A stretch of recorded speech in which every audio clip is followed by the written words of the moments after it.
ठीक आहे. तर आपण असं पाहत होतो, दृश्य जाऊनिया द्रष्टे द्रश्यासीची जै भेटे, तई एकलपणे न घटे द्रष्टेपणही. आत्ता आपण असं सांगत होतो की त्या श्रीरामाला जरी ते सतीला वाटलं की दगडाला काय आलिंगन देत आहेत, वृक्षाला काय आलिंगन देत आहेत, इतके वेडे झालेत का? तर नाही. त्या ऋषींनी इतकी तपश्चर्या केलेली असते की राम कधी भेटेल असं त्यांना आतुर झालेले असतात. आणि शेवटी त्यांचं ते आयुष्य संपलं असेल म्हणून राम आता त्यांना तिथे जाऊन भेटतोय की मी आलोय तुम्हाला भेटायला. मग आता त्यांच्यात आणि रामामध्ये कुठे भेद उरणार आहे? तेच रामरूप होऊन गेले. सहज एकदम आत्ता आठवलं म्हणून ते उदाहरण सांगा वाटलं. ह्याच्यावरच्या ओव्या राहिल्यात आता.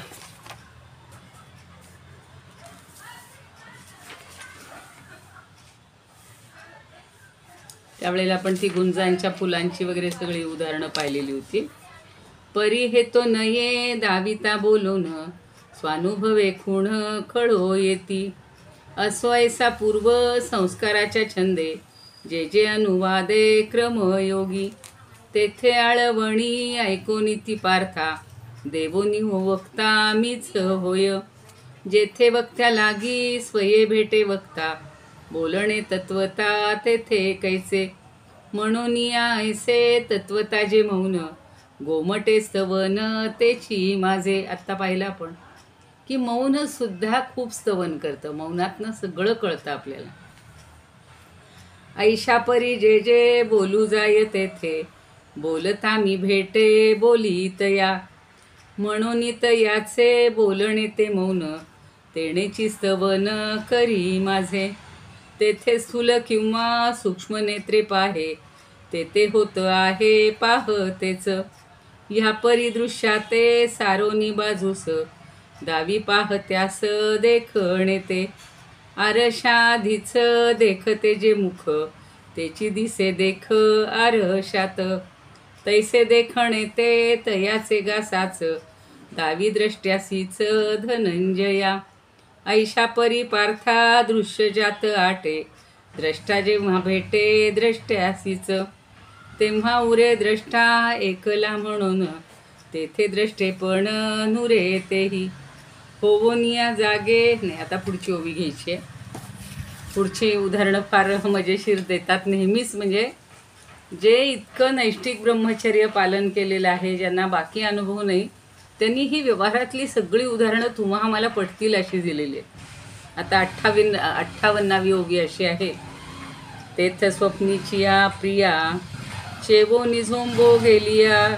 ठाई जे दोन्ही न होनिया, आपणची जैसे. स्वप्नीची या प्रिया, अगदी गाढ झोपलेला जो पती आहे, प्रियकर आहे, त्याला स्वप्नामध्ये आपली प्रिया दिसते. चेवोनी झोंबो गेलिया, आणि मग तो प्रियकर त्या स्वप्नातच तिला गाढ आलिंगन देतो. किंवा चेवोनी म्हणजे जागा झाल्यावर. जागा झाल्यावर जो तिला दोन प्रकारे अर्थ दिलेला आहे वेगवेगळ्या लोकांनी. तर चेवोनी झोंबो गेलिया, जर तो जागा होऊन जर तिला आलिंगन देऊ लागला तर आहे का होती प्रिया? नाही. ठाई जे दोन्ही न होनिया, आपणची जैसे. म्हणजेच जाग आल्यावर ती स्त्रीही नाही आणि तो पुरुषही नाही, दोघंही नाहीशी होत आहेत. कारण त्याला लक्षात येतं की हे सगळं स्वप्नच होतं. तो प्रियकर एकटाच राहतो. आता कोणीच नसतं. स्वप्नामध्ये ती प्रिया दिसलेली असते आणि आपल्याच स्वरूपाशी तो शांत होतो. जेव्हा त्याच्या लक्षात येतं की काय माझं वेडेपण आहे, स्वप्नात मला कांता आलेली आहे, प्रिया आलेली आहे, आणि मी तिला आता काय आलिंगन देतो. किंवा स्वप्नात दिलं तरी ते खोटंच. दोन्ही प्रकारे अर्थ घेतलेले. तेव्हा समजून घ्यायचं आपण की हे दोन्ही खोटंच आहे. स्वप्नही खोटंच आहे आणि जाग आल्यावर तिला आलिंगन देणं हेही चुकीचं आहे, हे खोटंच आहे. म्हणजे तो एकटाच उरलेला असतो आणि तो आपल्या स्वरूपाशीच एकरूप होतो, शांत होतो. पूर्वीची अशी छान छान गाणी आहेत, पण त्यांचा इथं काही उपयोग नाही. का दोन्ही आता दुसरं उदाहरण देतात. का दोही काष्ठांची एक घृष्टी, माझी वन्ही एक उठी. तो दोन्ही हे भाषाटी आपणची होय. आता दोन लाकडं जेव्हा परवा एकदा सांगितलं होतं, या पद्धतीचं मागेही आलेलं आहे उदाहरण. ही दोन्ही काष्टांची घृष्टी म्हणजे घर्षण केल्यानंतर माझी वन्ही एक उठली, त्याच्यातून वन्ही म्हणजे अग्नी निर्माण होतो.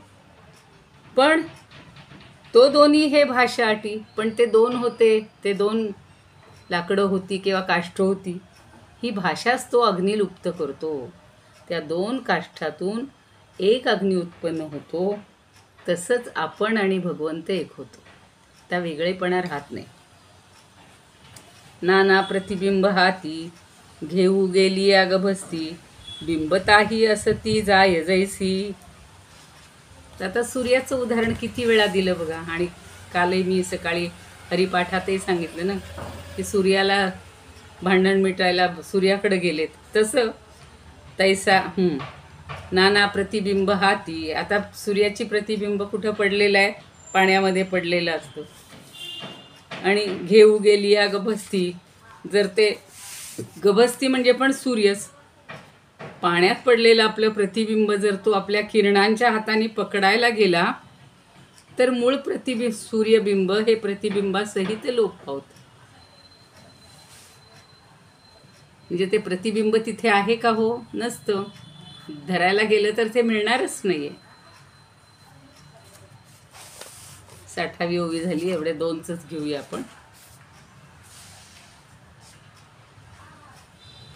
होवनी या जागे स्वप्नीची या कांते, आलिंगावया ते धाव घेता. कांत कांता दोन्ही नाहीशी होऊन, स्वरूपे आपण उरे जैसा. काष्ठावरी काष्ठ घाशिताची देख, उपजे पावक तेथे जोका. गिळोनी ते दोन्ही काष्ठासी संपूर्ण, एकला आपण उरे जैसा. सूर्य प्रतिबिंब हाती धरू जावे, तव ते लोपावे बिंबत्व हे. तैसा जो मी द्रष्टा तोची मी होऊन, दृश्याचे दर्शन घेऊ जाय. पुढची ओवी असे.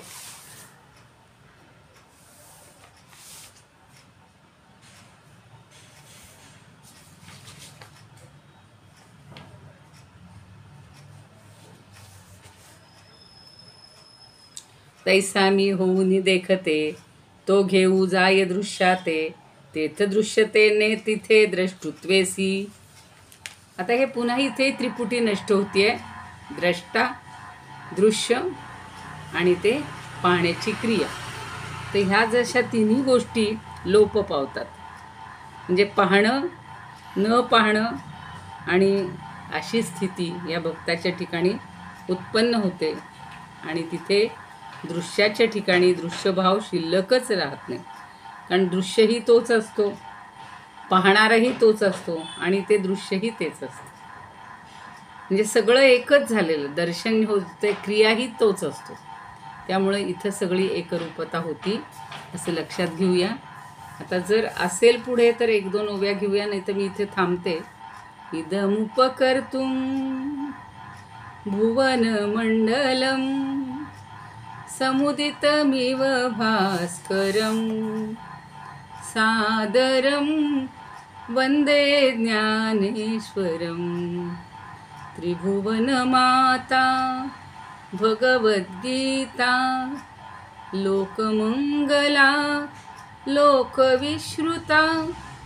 लोकहितं संततं ध्यायता, येन ज्ञानेश्वरी विरचिता. श्रुत्वा प्राकृतगिरं सादरं वंदे ज्ञानेश्वरं, सादरं वंदे ज्ञानेश्वरम्.